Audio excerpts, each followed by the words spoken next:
Greetings, YouTubians, and welcome back to Wayne's Sharp World, where today we are taking a look at the brand new Spyderco Yojumbo. And Yojumbo is a very good name for this because this is one big honkin' knife. I was very excited about this knife when I heard about it. I had the Yojimbo. I loved the Yojimbo. I wish the blade would have been bigger. And here we go. We have it. So I am happy that there's a bigger Yojumbo. We have the Yojumbo. I'm happy it's big. There's some other things that I'm not happy about. Before I get started on that, let's go over some specs. Overall length, 9.26 inches. This thing is something you would fight a demon with. Put it that way. It's a big knife. Blade length, 4 inches. Cutting edge, 3.875 inches. Blade width, 1.5 inches. Blade thickness, 0.15 inches. CPM S30V steel. So, still a really good steel. I think S30V is a little looked down on compared to S35 and M390 and 20CV and all these other great super steels that are out there, but S30V is still no slouch by any means. It's still a totally fine, good-to-go steel. A pretty obvious Wicked Wharncliffe blade with a very nice hollow grind that leaves a tip that isn't as bad as the original Yojimbo. Put it that way. Still not something you want to be using as a pry bar, but I don't know. I guess I don't see myself breaking this. But anyway, handle length, 5.37 inches. Handle width, 1.625 inches. Handle thickness, 0.45 inches. Some G10 and the regular Spyderco compression lock that we all know, and at least I love. I really love the Spyderco compression lock. Weight at 5.10 ounces, so, it's a little heavier knife, but, it's a 4-inch blade, guys. The 4-inch blades aren't light. Right or left hand tip-up carry, and we got a price coming in at $164.50. So, this knife, the blade. Let's start with the blade. The blade, in my opinion, is perfectly executed. It's exactly what I wanted to begin with. The Yojimbo was just a little too small for me. The ergos were really good on the Yojimbo. I'll touch on these ergos here in a bit, but the blade on the Yojimbo just needed to be bigger, and here we have it. And it's everything I loved about the Yojimbo, just bigger, so I have absolutely no issues, no complaints, nothing, no problems at all with this blade. It was perfectly executed, and I couldn't be happier about that. Another really nice thing the blade does is it makes deployment a lot more fun, I guess. Fidgety, whatever. It's easier because the hole is completely exposed. On the Yojimbo, there was I believe there was just a little hole, the hole kind of hidden behind the scale. So I could still do it. I could still Spidey flick it and thumb flick it just fine. But it wasn't as comfortable as this. This is just a little more natural, and it's not as bad. So in turn, makes it, in my eyes, in my opinion, a better fidget knife. So I like that. Do I want to be fidgeting with the 4-inch Wharncliffe? You know what? Some days I think I do. So there's that. But no, I love the placement of the Spidey hole. Having more area there and making that hole more accessible only made this blade that much better than the Yojimbo. So very well done there.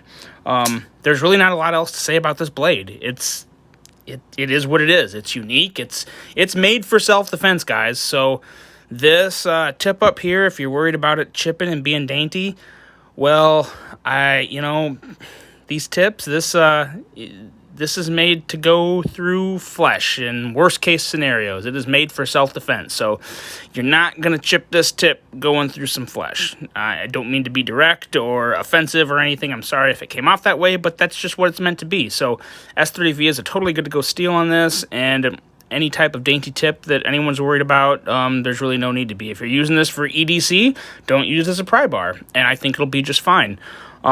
It's still, it can still be a very useful EDC knife. You can cut anything with this. Bags, whatever you do. you can do just fine with this. So I don't really see anything hindering it from being an EDC on just whether or not you want to carry a knife looking this offensive. Some days I would. There's a lot I like about this knife, but let's now touch on some stuff that I really don't like.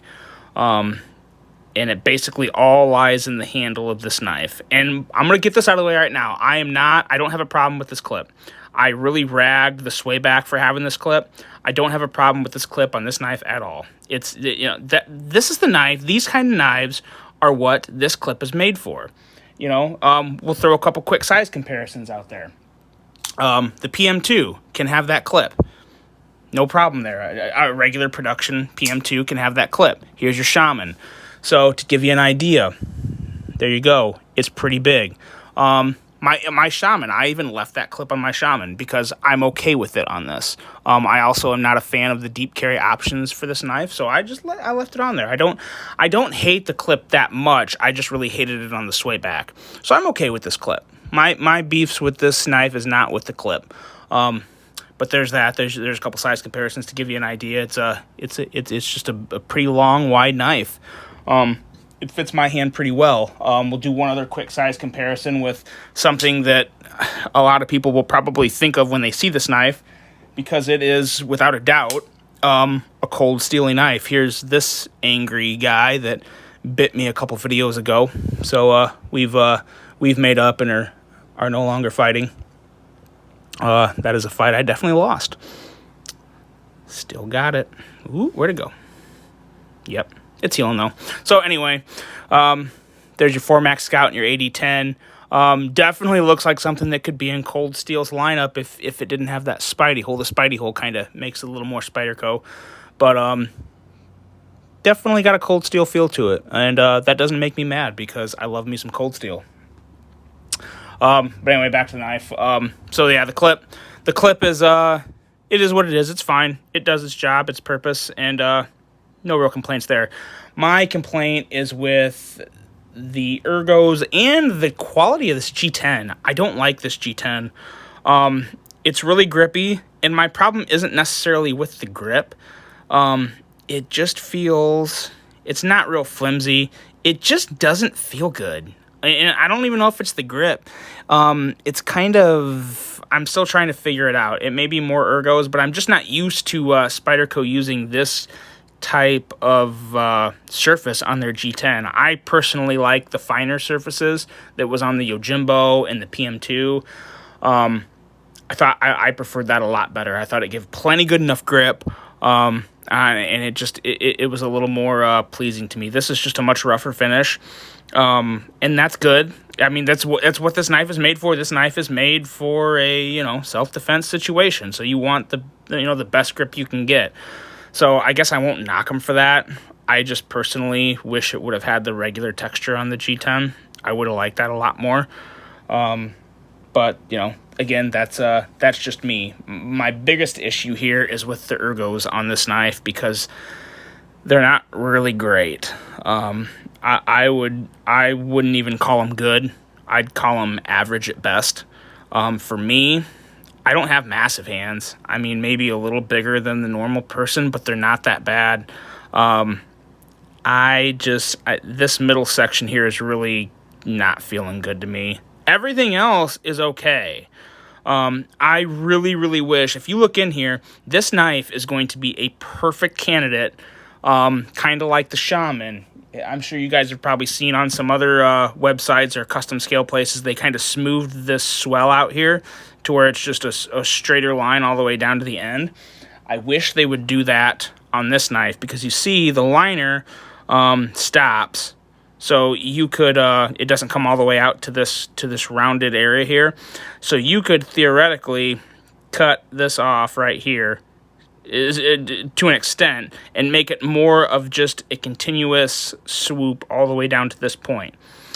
This point is great because it also just looks really good with the knife. It lines right up with the blade. I think that's badass. I really like that. There was some really good thought to the design there, so I appreciate that a lot.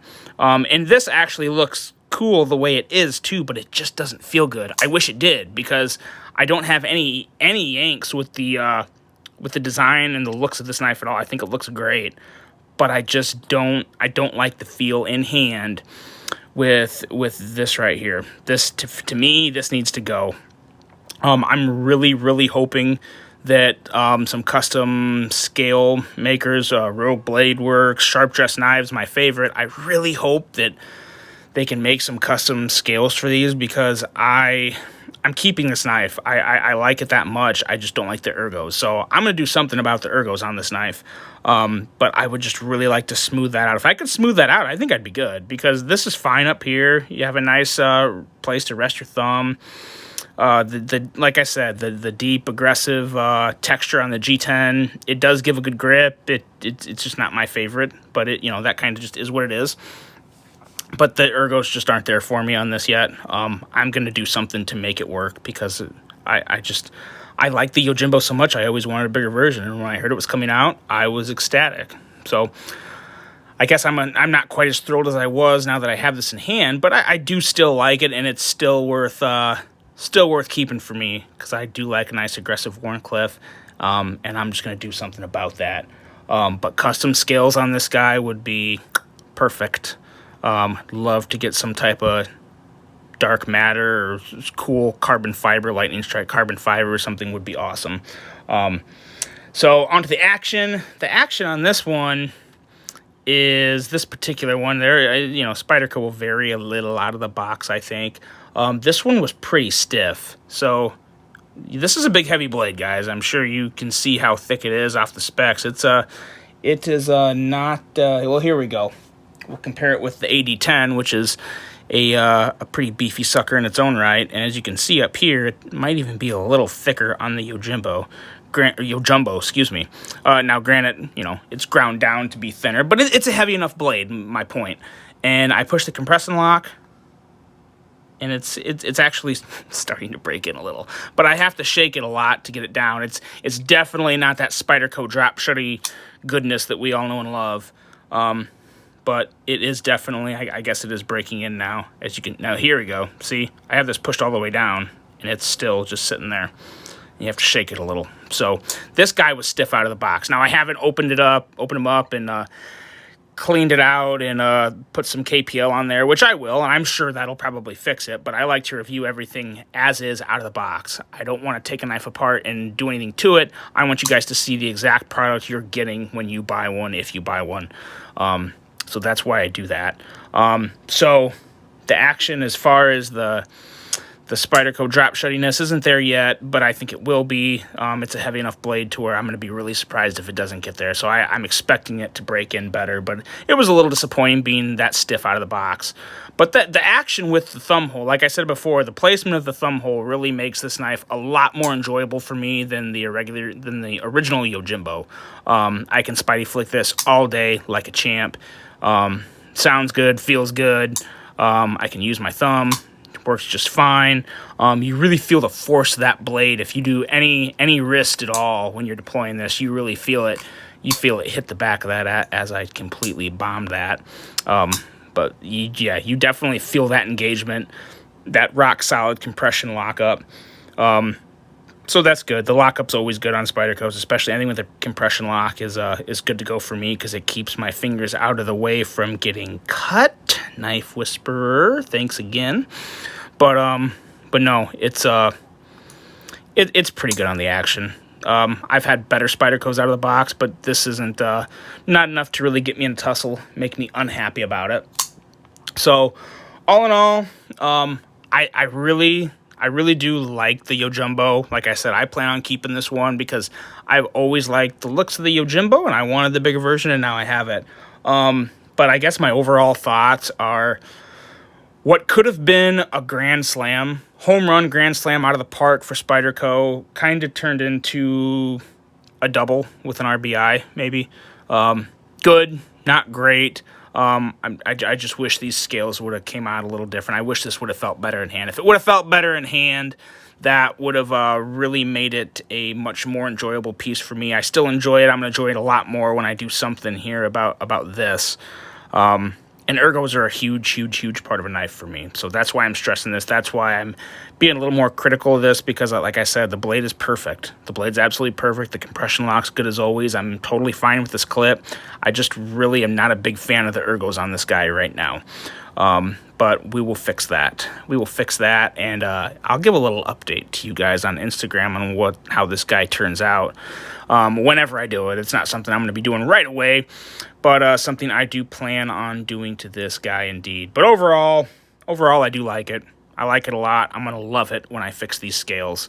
So there you go, guys. What do you think? Do you prefer the Yojimbo or the Yojumbo? Let me know. And if you like this video, please hit the like button. And most importantly, guys, please subscribe. Give me a subscription. Click that subscribe button, and I'll keep bringing you good stuff. I've got a couple really interesting knives coming in that will both be reviewed at some point this coming week. One's a rather expensive one, and the other one is a pretty darn spanking new. So I'm looking forward to bringing those to you guys. And until then, I hope you have a great rest of your Saturday and a great Sunday. Take care, and I will talk to you soon. Bye.